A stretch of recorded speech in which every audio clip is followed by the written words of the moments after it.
Hello, and welcome to episode number 3 of the podcast, An Intelligent Look at Terrorism. I'm your host, Phil Gurski, President and CEO of Borealis Threat and Risk Consulting in Ottawa, Canada.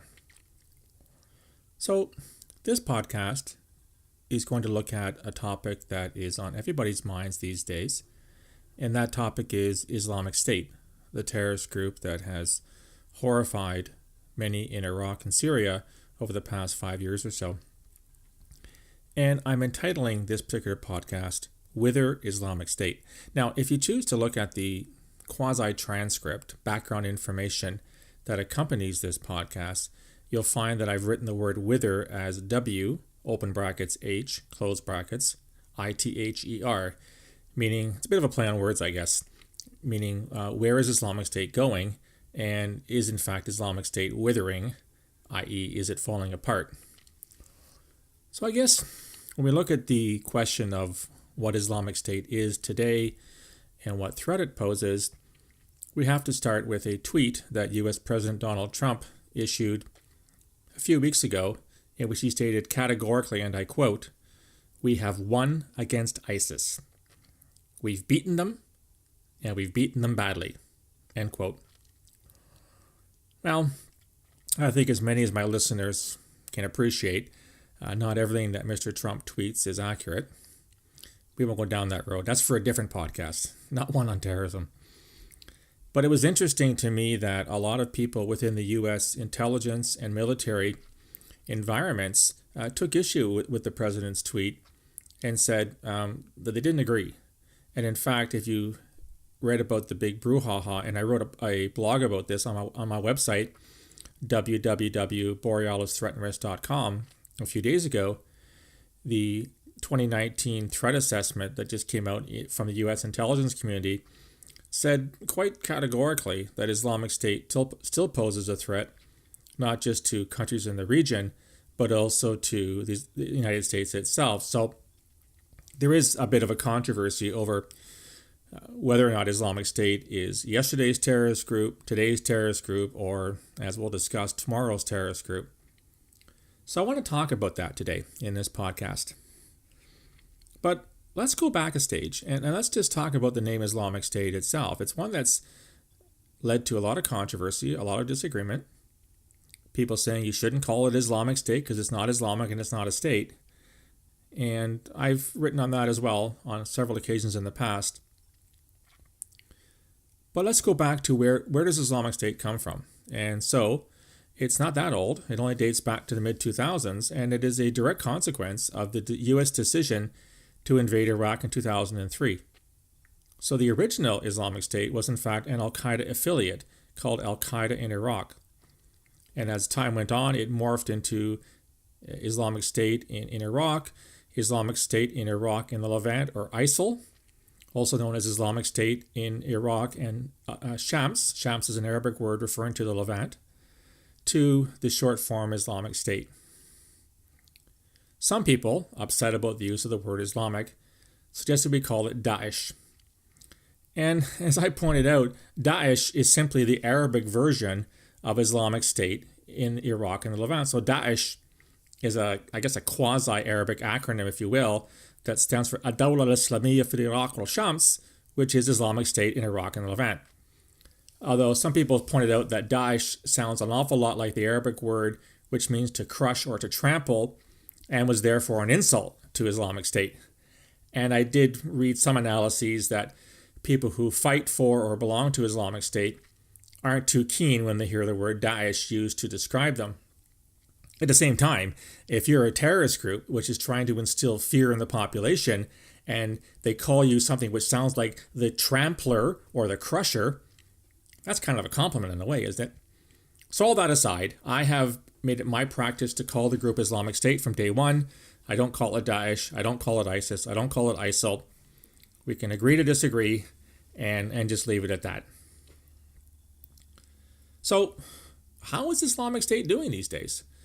Well, there's no question that from the perspective of territory that is controlled, number of fighters that are within the organization, it isn't at its heyday as it was in 2014, 2015. Back when Islamic State was carrying out dozens, if not hundreds of terrorist attacks every week, there were tens of thousands of members, many of whom came from outside of Iraq and Syria, and they became what's called the foreign fighter problem, which my second book was all about Western foreign fighters, published by Roman and Littlefield in 2016. It had territory. I was always bemused to see, they controlled territory as large as England or as large as Maine, the state of Maine, United States. And I always wonder how we choose to use those analogies when describing how big something is. Nevertheless, since that time, there's been a massive military effort to degrade Islamic State. Both the United States and its allies, including Canada, as well as Russia, which is a Syrian ally, have pounded Islamic State relentlessly. And the terrorist group simply is not what it once was back in 2014, 2015. Tens of thousands of Islamic State terrorists / fighters have been killed. Thousands have been incarcerated. Some have returned home to their countries, which is a whole other issue, which I'll probably talk about in a future podcast.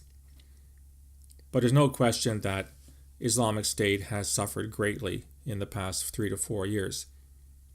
I won't go as far as saying that they're beaten and defeated, as President Trump has said, and we'll look at that in more detail today.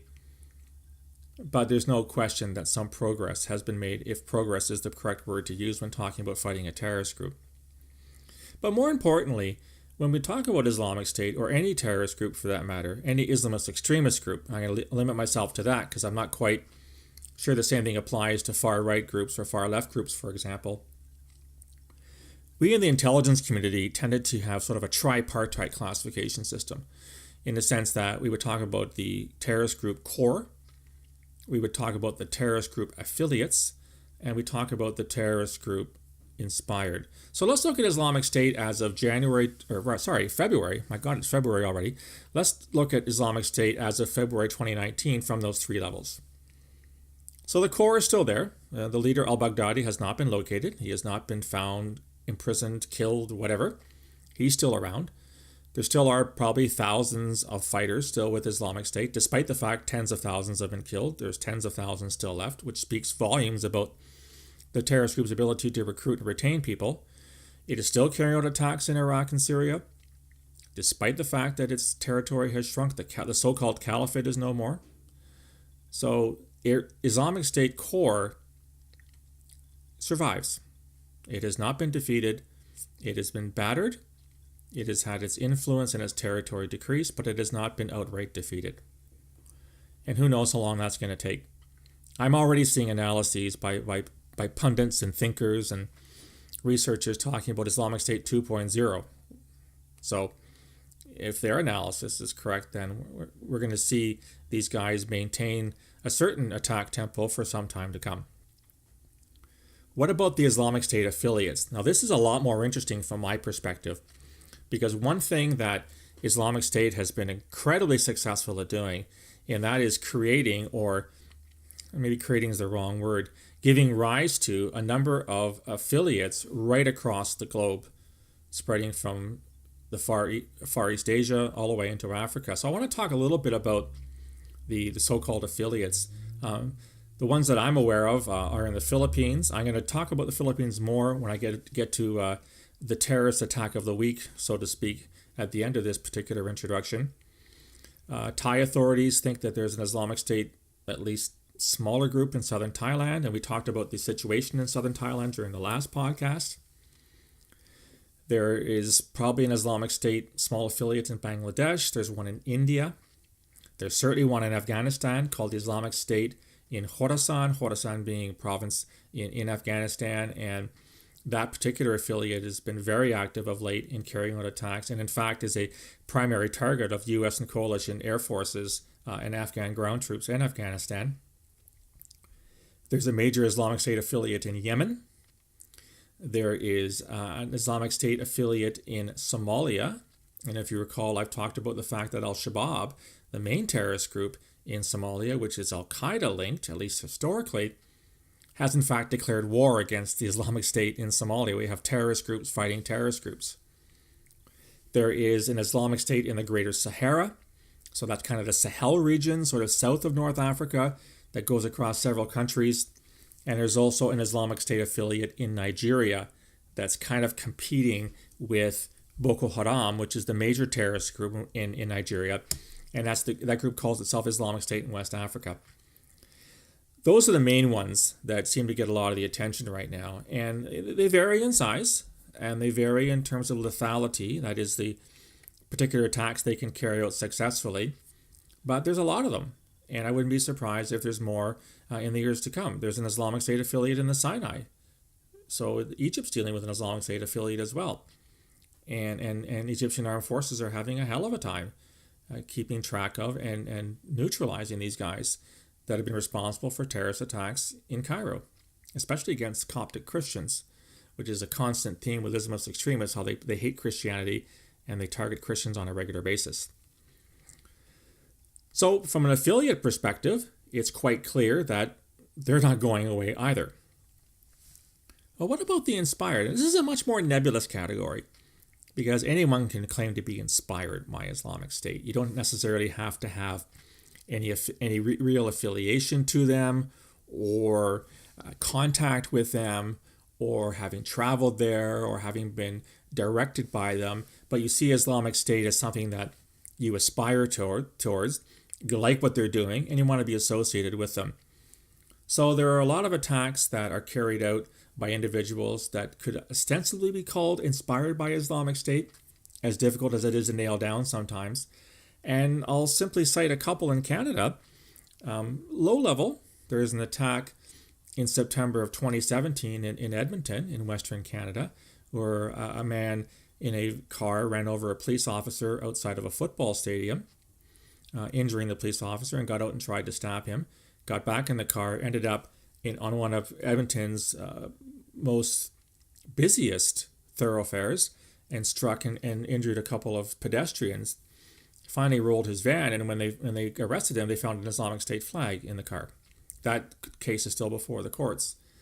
Then we have the case of Rahab Dukmash, who was a woman who entered a Canadian Tire in Scarborough in the summer of 2017 and ended up injuring people with a golf club, and also had a knife with her, and she claimed to be acting for Islamic State as well. So those are just two small examples from Canada, and there's dozens of examples around the world and throughout the Western world that look at people who see themselves as inspired by Islamic State. So if we take those three categories, and again, sort of a bit of a summary, Islamic State core is battered and bruised, but not over. The affiliates are showing amazing resilience around the world. They're not going away anytime soon, and new affiliates might arise. And those who are inspired by Islamic State are also essentially legion around the world, because it's simple to say that you've been inspired by Islamic State. We got to be careful sometimes with Islamic State claiming acts of terrorism. So a good example would be an attack last summer, the summer of 2018 in Toronto, where a man with a gun went down Danforth Street in the eastern part of Toronto, ended up killing 2 people and wounding several others.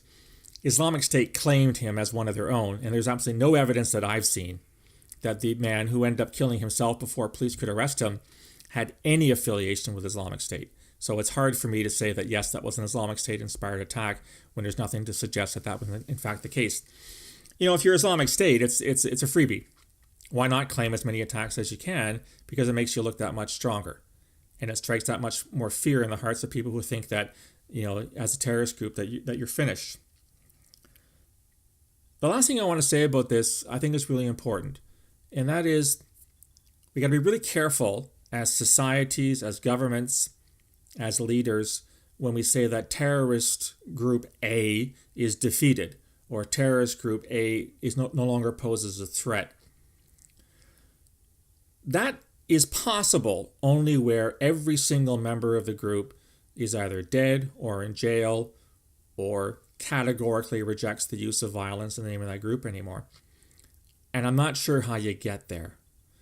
There are lots of groups that have been beaten, that have had their abilities diminished, but never really disappear. And I wrote a recent blog on my website about the IRA as a good example. The IRA has been around for a century, And everyone thought that, post the Good Friday Accords in 95, that this was a former terrorist group. And yet, the police in Northern Ireland have discovered a couple of attacks, fortunately very small bombs so far, that have been claimed by the new IRA. So that movement, which has been around for a long time, isn't gone either. I think we have to be very judicious in our use of the term victory. I've argued a lot about my opposition to the use of the term war and terrorism, for the simple matter that you don't go to war against ideas, you don't go to war against philosophies, you don't go to war against worldviews, for the simple reason that philosophies and ideologies and worldviews don't surrender. They simply manifest themselves in different ways. So how can you defeat terrorism when terrorism is an opponent that's not going to sit down at the negotiating table? It's not going to have all of its members killed in airstrikes or ground operations or incarcerated or whatever. So I don't think it's a good idea to start declaring victory against either a specific terrorist group or against terrorism in general. We have to really get away from that terminology because it's leading to a very false impression as to what is doable, what is feasible in our struggle against terrorism and in our efforts to neutralize terrorist groups per se. And I make these arguments to a great extent in my latest group, An End to the War on Terrorism, also available from Rowman and Littlefield. So bottom line is that I disagree with President Trump. Islamic State has not been defeated. They are still out there. And unfortunately, you and I and others who work in counterterrorism, whether it's as intelligence agencies or law enforcement organizations or academics, researchers, etc., will be talking about Islamic State for the foreseeable future. I wish I could say it otherwise, but unfortunately, the reality is they're not going away. So, as in other podcasts, I like to end with what I'm calling a featured attack, and it's very much in keeping with the Islamic State theme of this podcast.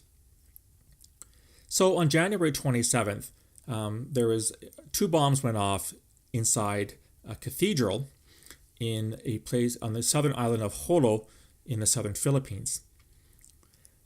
20 people were killed and anywhere from 80 to 100 were wounded.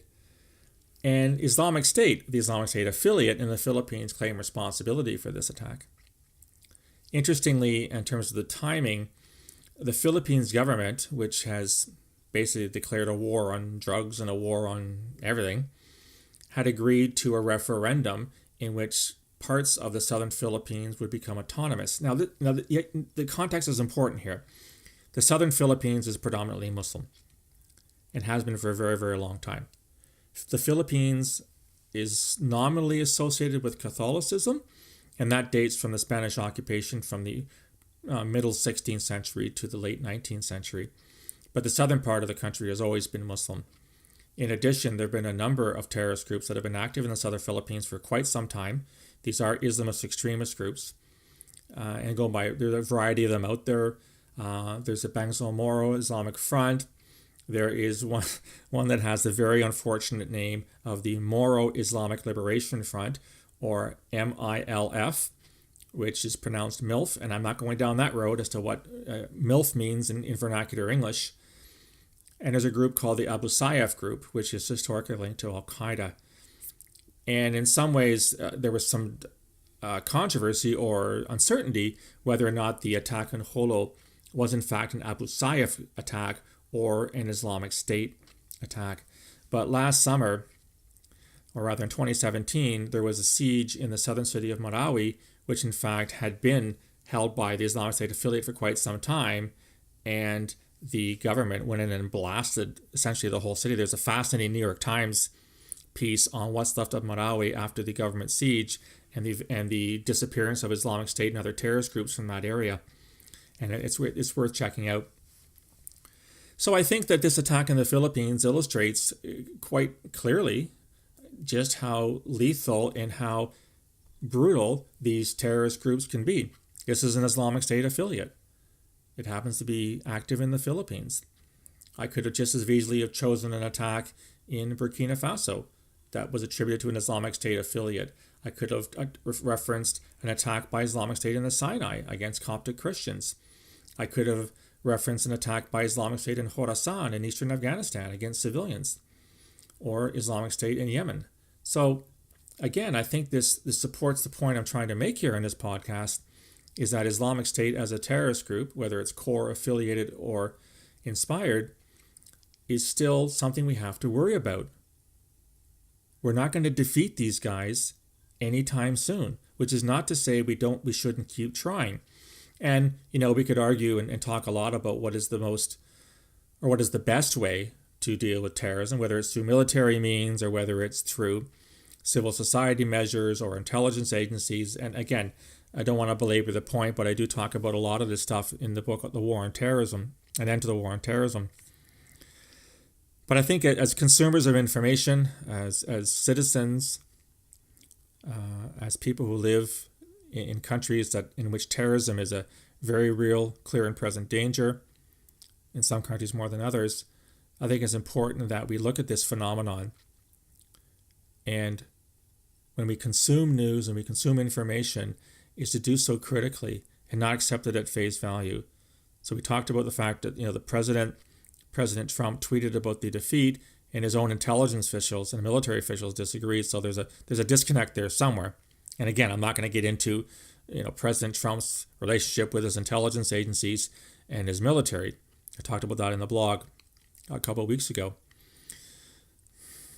But bottom line is, if we keep thinking about this as a war on terrorism, a war on an idea, it's a war that's never ending. This war has been called the long war, it's been called the everlasting war, it's been called the eternal war. So I think our vocabulary has to shift. I think our way of looking at this has to shift. And we have to get a lot better collectively as nations and as citizens in coming up with ideas to defeat this. Because what we're doing now is not the solution. It's not to say it isn't having some effects, it is, but it's not the overall solution. So that's it for podcast number 3. I do hope that you enjoyed it. I hope that you found it interesting. I'd love to hear your feedback. Again, you can reach me via email at borealisrisk@gmail.com. You can go to my website, www.borealisthreatandrisk.com. You can leave messages for me on LinkedIn or on Facebook or on Twitter at @BorealisSaves. So until our next meeting, stay safe.